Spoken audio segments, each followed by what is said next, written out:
judging by the crowd, it is a touchy subject, so we'll just jump right into it. I'm going to go through a little bit just my background so you know who I am. I'll look at the landscape of Multitouch UI. Some of the challenges, I think that's probably why you're here. You know, what are the things we're dealing with as an industry, and I hope that really leads to a nice discussion at the end. Some of the user experience methods that we're using at Smart Technologies looking at multi-touch, I'll share some of those that I can. And then I'm going to do a little from to at the end, from where we are today, where I think we need to get to in terms of dealing with this new user interface paradigm. And then, of course, a rich discussion, as I mentioned.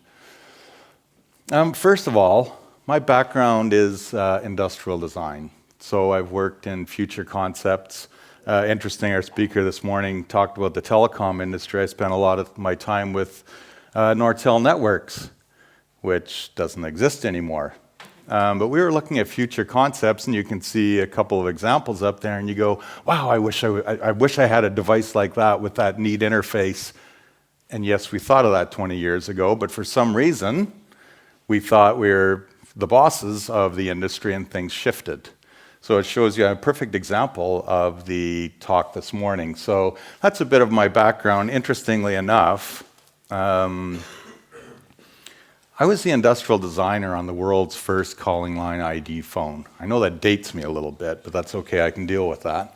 But every single one of you, I would bet, without a doubt, has a phone with a display right now. This was the world's first phone with a display of any type. There was not they were used in pens. LCDs were used in pens to show the time and date, and they gave them away with time life subscriptions and things. Or you had a clock with the time and day. But this was an interesting turning point in user interface. And this is where I got involved with user interface design because we had to. This was information for the first time coming into a display. And all of a sudden we started going, well, what do we do when 5 people call? Oh no, a list. We've got to make a list. Uh-oh, we have a list. How do we move through a list? And that was the birth of user interface design in devices. So I've been living in this world for a long time, and now I'm at a new point with this multi-touch, and I'm going to share a few thoughts. Hopefully that's one of the shortest bios you've seen. So let's just talk about multi-touch first. Just a really simple definition, and I'm going to quote a few people, Bill Buxton and Daniel Wigdor and Jeff Hahn, some of the people that are really working in this industry in a research area. It's basically multiple points of contact. Okay, originally, your points of contact with the user interface were usually a button, right, or a mouse. So it's a single point. You can't have 2 mice, right? You can't work with 2 mice, but now you can. I think that's quite a shift. And in this case, it's mostly with touch surfaces, which is all the rage, of course, and so we need to talk about that because sometimes all the rage makes us do bad things. So it's this whole notion of multi-touch enables a lot of things. Now, first of all, there's the multi-touch gestures, which of course you all know how to do if you learn to do, right? And it's really about using our bodies. And we'll talk about natural user interface because we're all excited. It's natural now. I'm using my finger instead of a mouse. The other thing that it does, so I'll talk mostly about gestures, but the other things that it does is that we can use other tools. So now I can use pens, I can use erasers, I can use other parts of my body, and goodness knows what's next. But more importantly, and I'm going to talk less about this, and I'll refer to this because this is really complex and what we really don't know, but it allows multiple users to work simultaneously on a surface. Because my company, by the way, how many people know what a smart board is? So kids in schools, or have you used quite a few? That's good. So hopefully you think it's reasonably usable. If you don't, it was a product before I got there. We're working on things because we understand, and I'll talk a little bit later about that. This idea of multiple users, though, is very complex, and I'll touch on that as well. So hopefully these topics will be of interest. At Smart, user experience means a little bit of a different thing. Typically in organizations, user experience group is the people that are working on software.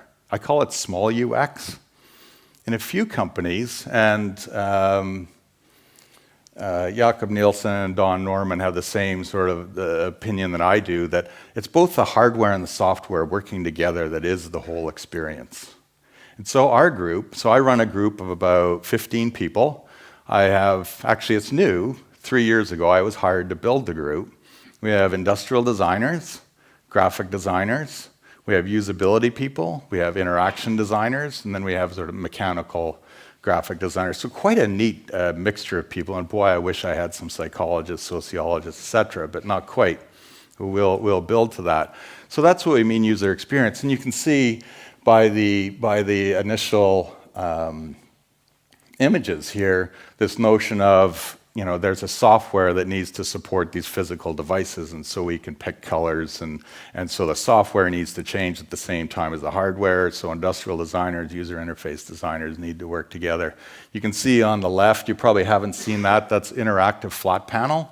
So it's basically an LCD panel that has touch capability and inking capability, and so that's new for us. We have a 55-inch that's just been announced. We have a 70. We're working on other sizes that you don't know about yet. So that's going to be huge. That's the future of multi-touch large surfaces. As Dave mentioned, our primary market right now is education. And you can see by that image on the left this notion of multiple users. And that has big implications. You think about, two children, they don't really know the rules of engagement. They both see a cookie, and the teacher says, get the cookie, and they both go to grab it. Because right now our boards now support multiple users. They were just single. Now they support multiple. So in a multi-touch domain, do they both get the cookie? Or does one guy get the cookie, and how fast does he grab it? Can the other one grab it? So you can see the physical world starts to not work because there can be many cookies. Right? And you'll see later there's a diagram of a table, and I'll talk a little bit about that whole multiplicity or the challenge of the UI. Because if they both get a cookie and both put it back, are there now two? And you started with one. It gets really interesting and complicated. One of the other things is, I don't know in Europe, but in America, what's happening in Canada is school boards are going, oh, they all have laptops and they all have smartphones and iPads. Oh, let them use their own. We save money. So all of a sudden now we have this multiplicity of devices coming into the classroom. It's called BYOD, or bring your own device. Very, very popular. So now we have to have software that runs on all these multiple devices. So we have something called Notebook that's used on the large format. It now has to scale to a smartphone. Never mind that, it has to be web-based and not this big, fat, proprietary application that we have right now. And it needs to scale to iPad, and it needs to scale to a touch UI.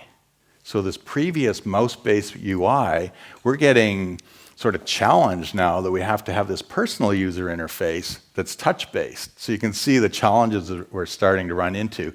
And never mind that, but the kids are coming into school and they're learning 3 to 5 years old. They're swiping and they're moving and they're poking and they're opening and they've got all these things. They know what the BlackBerry prayer means, all these things.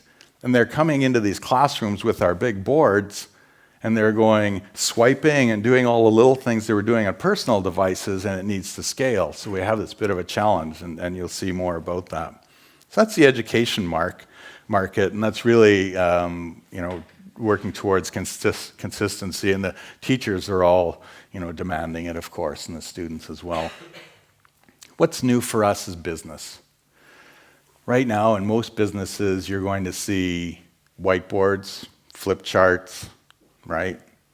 Probably projectors. You go plug in your laptop, right? You show your PowerPoint and you leave. So we're working hard on that space and integrating all those devices and abilities. So you can see there's photographs of people working together. We have that product in the bottom left there is a podium, and it's touch-based, and you can so now manipulate and translate that up to a board. You can see they're starting to get complicated things. 2 people working together, both inking at the same time, moving objects at the same time. And again, we have this challenge of we have these user interfaces on a very small surface that we actually need to scale. So they need to work, if somebody has something on an iPad and now it's up on the board, is it the same gestures? Is it the same kind of relationship with that content? Very difficult. Or if you start to write on a small surface, does it show up really big on the large surface? So that's the type of interactions we're looking at. So let me get into some of the challenges. I've sort of skirted over some of them. Let's really dig into them a little bit. Let's talk a little bit about Windows 8 because it's been heralded as this wonderful new touch-based UI. It's pointing towards natural user interface, etc., and what it does to us as a large format. So in a smaller format, makes sense. There's tiles you can get into apps, and maybe they'll develop and get into actual interaction. Right now, it's basically a launch pad, but there are developments in terms of making it personal. The interesting thing is we just got certified. We have a company called Next Window that does our touch kits for some of these touch smart devices. That comes from our company. And we've been certified now, but we only get certified up to 39 inches because the industry is being driven by companies and personal devices. So nobody's worrying about these large-scale interactions, which of course I do. And that's my big challenge. So you can see myself here in the context of one of our interactive whiteboards with this big Windows 8, which you can't scale. I took a gesture, I tried to scale it so it'd be appropriate in my field of vision. I can't even see the right side of the interface. So that's my challenge as a group. So we are working with Microsoft. I can't tell you exactly how we're working, but we are working with them on these large-scale interface. How do these things scale? Because this new digital whiteboard is not going to go away. In fact, it's going to be even more prevalent. So that's this whole context of the use of a UI that we need to start thinking about things and how they scale and perhaps new interfaces or new interactions. The other thing that's really tough is there's a lot of different multi-touch technologies, and they enable a different amount of touches. So our boards enable 5. So I can have 2 people at the same time doing 2-finger gestures or 2 fingers or writing. We can see a 5th touch because we have to reject it because it'll do funny things in the interface if you have another touch going. But there are others, say on our table, where we can do 40+ touches. Right? There's projective capacitance, like Perceptive Pixel that Microsoft bought, has a big 84-inch board with this projective capacitance, and it's multiple touches. You got many fingers, and it's basically seeing all those points of light. Right? It's reading it on an electric grid, so you can see all those touches. So you can do a lot of neat things. Problem with that technology is you actually, if you need to write or have a pen, you actually have a tip switch or something where it's saying, okay, I see a pen now. I'm not going to get too deep into this because we'll head down a funny path. There are lots of things playing out in the technology world in terms of multiple touches, etc. The iPad's projective capacitance at that size, it's quite cost effective. In a larger scale, it's very expensive. Like that board is probably $100 and something thousand, and they're going to work on cost reducing it. Our technology on our boards is optical. There's 4 cameras, and we could have more in each corner, and it can tell the difference, and this is really important, it can tell the difference between a finger and a pen. Our pens have no batteries, they have no anything. They are reflective, and so what's really interesting about that is we can recognize the difference between pens and fingers, and most of these can't, unless you actually have power in the pen. That's important. The other thing, too, that I'm referring to is the difference in operating systems, and I'll demonstrate why that matters. There's companies now, and these are just icons you can buy for your work and your UI. They actually sell them by the OS. So this is the start of my touchy subject. Everybody thinks this is great, but everybody's rushing right now to have their gestures and their kind of software be the leaders. So you can actually buy the OS, buy different gestures, and I'm going to show you why that's a problem. Gesture works, you can buy code, right? You can actually buy the gestures. It's very system-centric. So what we're seeing out in our ecosystem is that people are, I'll use a simple example, they're using, say, a rotate gesture as rotating. Another one is using the rotate gesture to make something bigger or smaller, right? Another one's using it to go between boxes. Wow. the same gesture is being used in very different ways in very different places. So you can imagine somebody coming into a business or a classroom or going from device to device, and you're having these gestures being used in a different way. This is the start of my thing about our challenges. It's all very new and all very exciting, but things are very, very different. We've done a map because we have to work across devices and across different scale factors. This is just a part of it. It goes down for I don't know how many rows and how many rows, but up on the left side is smart gestures, the things that we're doing. Then there's Windows 7, we have Windows 8, we have the different Apple iOSs, and we're tracking all of them right now. And we're just seeing variants everywhere. So just in here, there are similarities. And I don't know if this is sort of your steering wheel, sort of your memes that translate through the industry. Okay, everybody's using a steering wheel, we'll use a steering. Oh, it's a gas pedal on the right, gas pedal on the right. Okay, everybody's doing a pan or a tilt or a zoom. And these are some of the things that are happening. So this is us trying to track them, and we have to follow. We've done research where we're doing research on a large format, and a teacher will come in and they'll see a big web page and they go like this on our large boards trying to scroll the whole web page. There's things that people are learning. The Apple folks have done a brilliant job of educating us to their way of being. Right? It's more than just the Kool-Aid. They are teaching us. I mean, their rich, delicious ads are, people doing this and pop, it's so easy and life's beautiful and it was awful before, but now you have us. And I think the important thing to realize with this, gestures are a language, right? They require learning.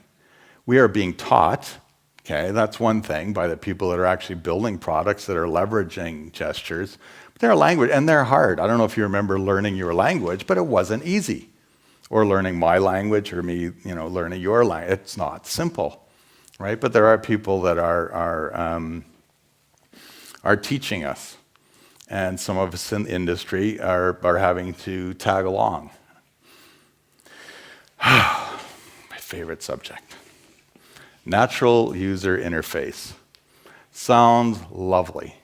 There's no such thing. Steve Ballmer stood up and said, "Herald the natural user interface." There is no such thing. We are taught how to interface with people. There are different symbols, and I don't want to start moving my hands and things. I might insult somebody, but that's the point. There's different gestures that mean different things in different places. There aren't natural user interface. And I'm going to talk a little bit about this now. It is a deflection point, though. We move from command line interface to this brave new world of GUIs and Windows icons, menus, and pointers, right, the WIMP. And now there's this thing called a natural user interface. And I like to talk about it in this way. Rob Kling, some time ago, described the research community in HCI as the missionary position, right, which is a person face-to-face with their computer. And that's research. It's an awesome statement because we've continued to work at it. You think about all the great usability labs in the world and you go visit them. They have gaze tracking, they have click tracking, they have mouse tracking. It's all about one person and one device. That's the majority of the quantification of people's experience with computing. Now, I think we need to move to these, and we have moved to these very rich interface concepts where you can open things, you can be any place in the world, you can watch somebody, you can put yourself up in the world, you can get two people together in a conference. Very, very rich. And I liken that, it's very engaging. You're not just clicking on content, you're actually engaging with content. And collaboration with people and sharing with people, especially in my environment, which is the large scale, large format, where people are actually working. We are actually working on technologies where you are face-to-face with somebody in a large format that is remote, and several people working together. And I liken that to needing to start to think about the messages and the personality of the interface that we're trying to develop. It's like a dance has a personality. It can bring out anger in you, or it can be a pleasure to watch. And it's the gracefulness of movements in the interface and what your reactions are. You'll know a good touch interface and a bad one.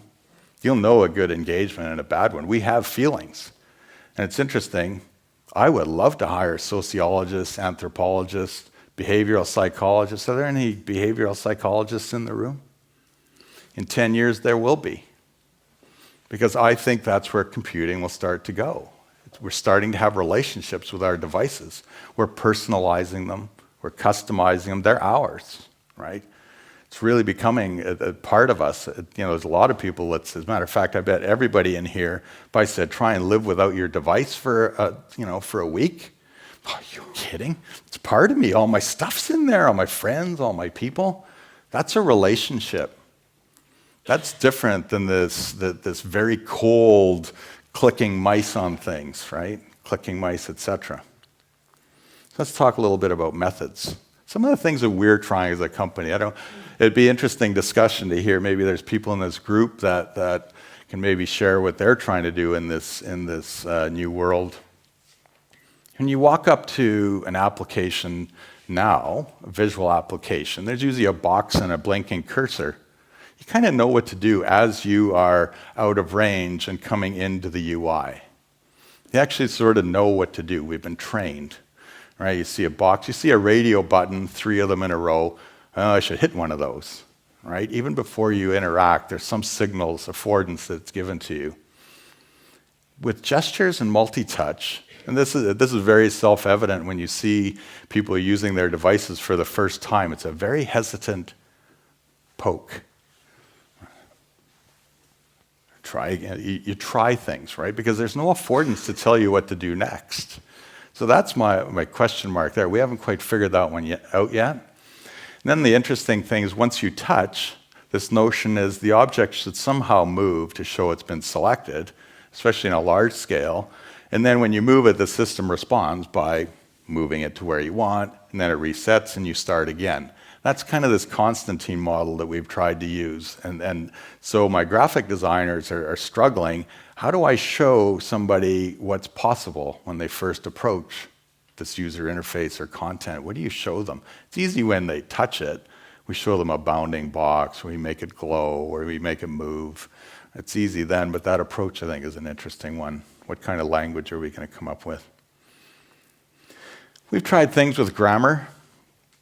We have things like global and local. So if I have an object on a big surface, I can move the whole surface, which is global, or I can move something local, and we have to make that distinction. It starts to matter as you interact with multiple things on a surface.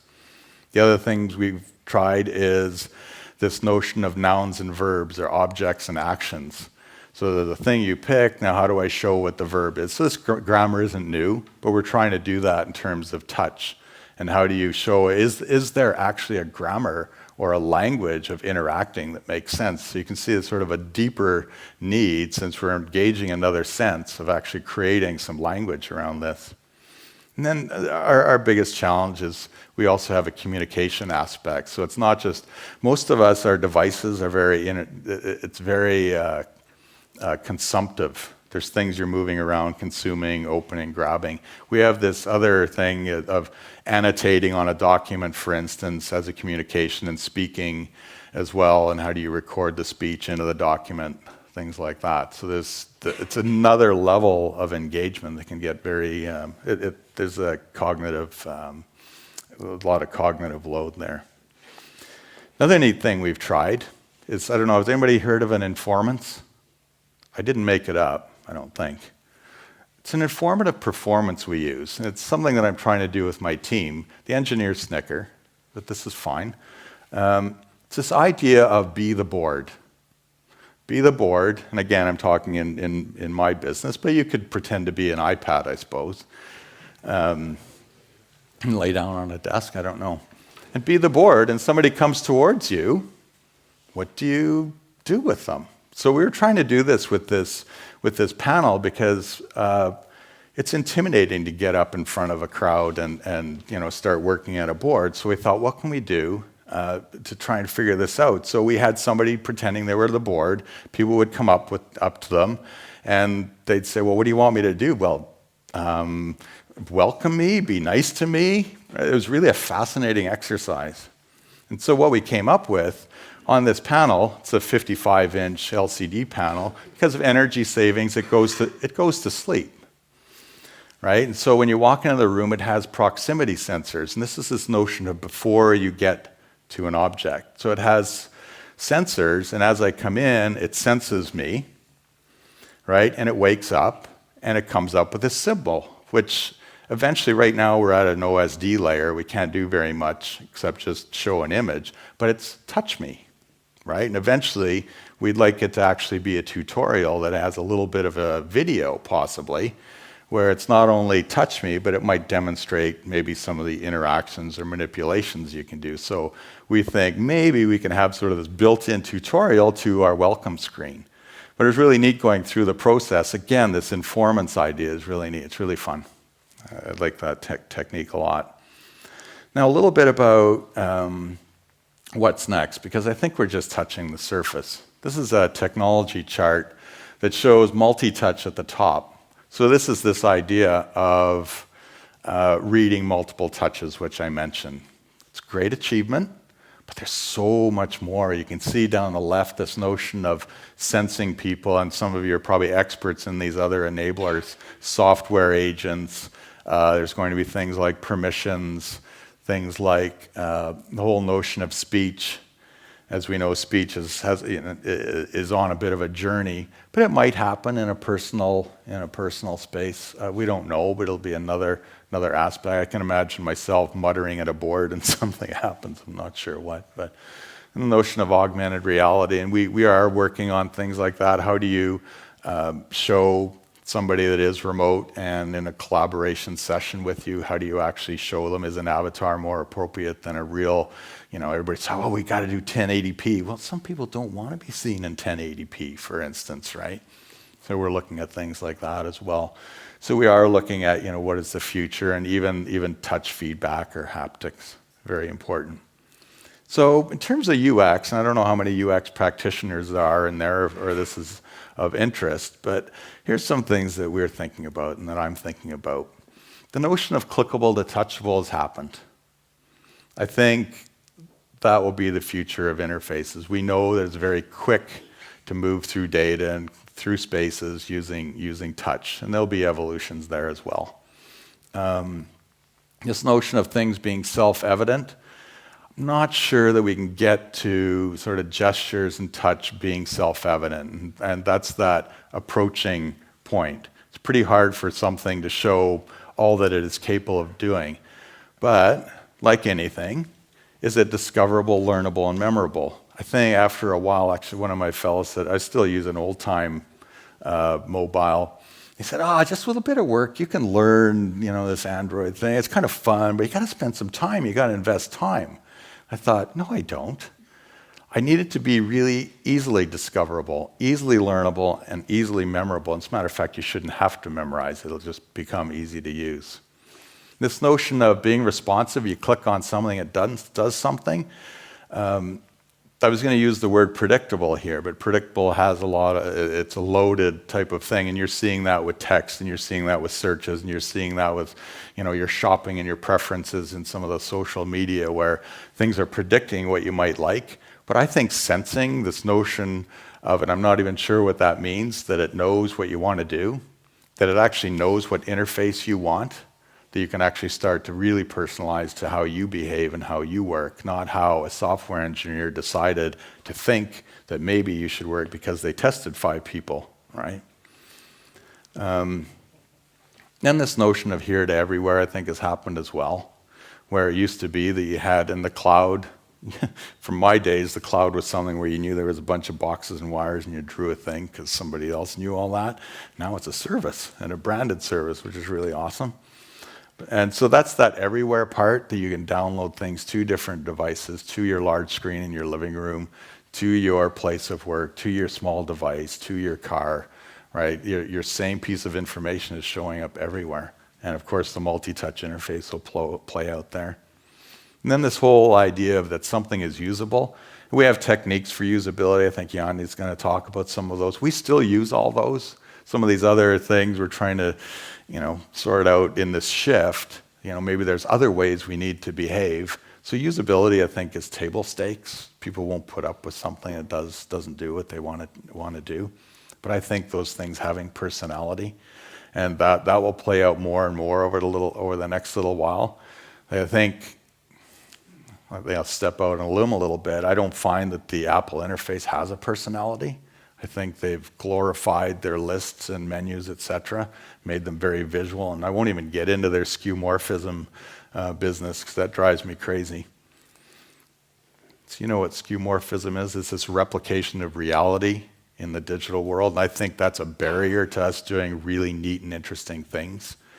For instance, if I showed a picture of a table earlier, and we learn by watching children, if you have one card in the middle and they all want it, and they all take, it's a fight. So we allow them all to have one, and like I said, and then they all put them back, and there's 5 of them now. And it really gets complicated, because we have the physical world. They're seeing a card. If it was perhaps a colored square, maybe they all wouldn't want it, right? Maybe they take turns or something. So looking at things in a more pure and graphic way, I think, is a better way to go. So this is the touchy part. I think multi-touch and touch interfaces are just super popular. Like, everybody's talking about it. They're hyped. Are they really useful? I think time will tell. I think we need to decide that. I think it's obviously easier than carrying around a mouse with your smartphone. Makes a lot of sense. And perhaps that's the natural part, is that you don't need something else. I think, it's very cool now. I think we're all enamored. I see people futzing with their things, and they're, right? It's still, but you know what? Maybe it's valuable enough we're willing to put up with a little bit of grief. It's like the first cell phones. Big bricks. Dropped the call when you walked around a tree. You certainly couldn't put it in your pocket, but there was enough value in being mobile to close things, to be secure, etc., that, well, you all have one in your pocket, right? But the first ones were just a disaster. So some of this, I think, touch UI and these multi-touch challenges, I think, there's enough value into this new interface type that I think it'll continue. Right now, companies like myself, like ours, and Apple, Microsoft, we're all doing our best. Nobody's doing anything to try and make things hard to use. We're all working in our areas on gestures and multi-touch ideas of sharing and collaborating and working together, but there are no standards. There aren't any sort of groups that are working together to really try and sort this out, right? So that there's one steering wheel for everybody, and a red light means stop, etc. So I think, that's an area. Is that possible? I sure hope so. And everybody knows that when you're sitting at a desktop using a mouse and a keyboard, that if you do that every day, you might hurt your shoulder, your wrist, and everything.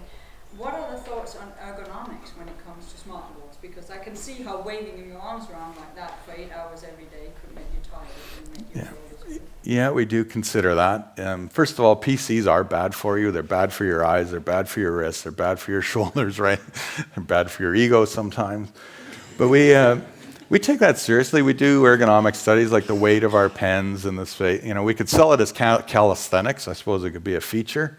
But we do take that seriously. And there are commands, for instance, in Windows 8 where you swipe from the bottom to the top, or from top to bottom to move between things. It's just not possible. And these off-screen bezel swipes, well, you're walking over here to try and bring something in, and over here and everything. So we know there's ergonomic issues with that. So we look a lot at heights of where we're working. Like, our new UI is going to shift to something that probably a floating, possibly floating tool, or something that's in your field of vision. That's the other thing as well. Most of our interfaces aren't that great right now.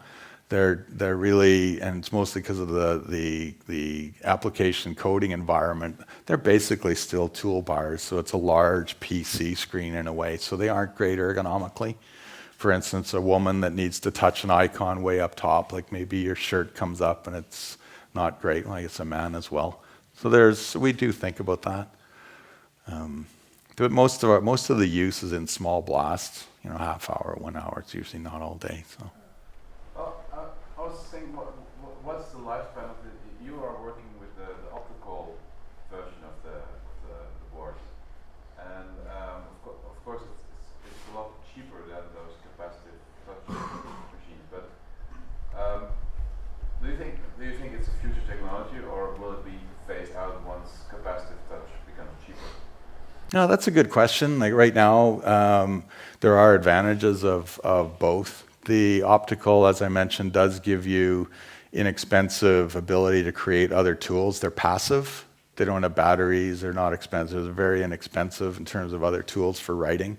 So I think that's one advantage. So that whole, we call it object recognition, is a benefit. And I think it'll be inexpensive for a while. The notion of putting down hundreds and thousands of, electric, conductive, just call them strips, to give you that capacitance grid to read capacitance. I think something else will come along before that cost reduces to the point at a large scale. But I can't be predicted. There might be something going on in a lab someplace somewhere that I don't know of. But I know the use of light is probably the way to go, rather than a physical medium. Are you working with the size of hands? I mean, children to grown-ups to, there are many sizes of hands, and coming from Canada, even people wearing gloves. Yeah, we do. And it's an excellent question. Actually, that's a very thoughtful question. Also, colors of different skin colors, and also finger polish and the shininess of fingers. And so we deal with all those things. We design our pens so that they're comfortable for children. Our pens in our business size are a little bit heavier and a little bit different. So we really work hard. We do a lot of research directly with children and adults, etc. So, yeah, good question. We definitely do that. And it's a challenge for our optical sensors to actually know the difference. And then again, this is especially for children and a pen. You can imagine they're both the same size. When an adult, the figure's big enough. So definitely tuning the software for that. What are some of your thoughts on the emergence of cheap depth cameras like the Kinect? Yeah, so that's another area altogether where you get the sort of gestures in the air and off-board gestures. It's another area we're looking at and watching. Pardon me? Or even balance. Balance. Since you can, Microsoft did a good job of machine learning into it, the ability to recognize skeletal systems, and you have a lot of ability to just detect a shift in light. Yeah, balance absolutely is something, and I think vision systems are really huge, especially for Dave to walk up and I to walk up to a device and it knows it's us, because most of us have RFID tags that we walk in and swipe. Well, that's already a database, and if my vision system can recognize my basic shape, for instance, away I go. I get my interface and my network drives, etc. Well, we've got a number of years of Moore's law left to go, so you can imagine, as the technology gets better, you can make a run at reading faces, and facial muscles. That's right, exactly, and that's what Kinect is doing, right? Yeah, there's a lot of work being done there, so we're following that, obviously. Yeah, do you do anything with other kinds of feedback apart from visual, like audio feedback? At this point, we're wrestling with the multi-touch and collaboration. And like I say, the multiple user aspect. The idea of the gestures is less of a. I'm not saying it's not a challenge. There's still notions of latency and speed and continuous compound gestures and things we need to work on that are not simple, programmatic, or in a programming area. The other areas will come. I think this is still fairly new. How easy is it to adapt something else? Say a person doesn't have any hands. Can they write with their elbow? Is it easy to sort of adapt this? Can they write with their foot? Absolutely, and we're very much about that disability space. So that's the neat thing about object recognition, that somebody can work with their elbow, because we can now say that's a pen. So a person with no fingers can actually write, which is really awesome. And that's really seen as very positive.